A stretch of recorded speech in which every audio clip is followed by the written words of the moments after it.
असेल, भक्ती घडवण्याचा कार्यक्रम असेल किंवा गंगा पण कापण्याचा कार्यक्रम असेल, खूप छान पद्धतीने असं नियोजन संपूर्ण माळी समाज या ठिकाणी करत असतात.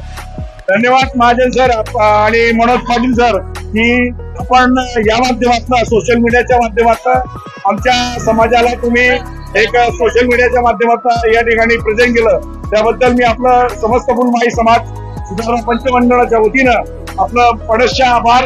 धन्यवाद. समस्त माता भगिनी या ठिकाणी महाप्रसाद घेत आहेत. खरं बघायला गेलं तर सामाजिक चळवळ जी थोर पुरुषांनी लावून दिली, यामध्ये सामाजिक क्रांती अशी घडून येते की जात पात धर्म याच्या पलीकडे जाऊन सर्व प्रकारचे सामाजिक परिस्थितीतील अतिशय श्रीमंतातला श्रीमंत आणि गरीबातला गरीब हा या ठिकाणी एकत्र बसून या महाप्रसादाचा लाभ घेतो. म्हणजे जी विषमता आहे ती विषमता नाहीशी करण्याचं कार्य हे या ठिकाणी संत सावतामाळी फुलमाळी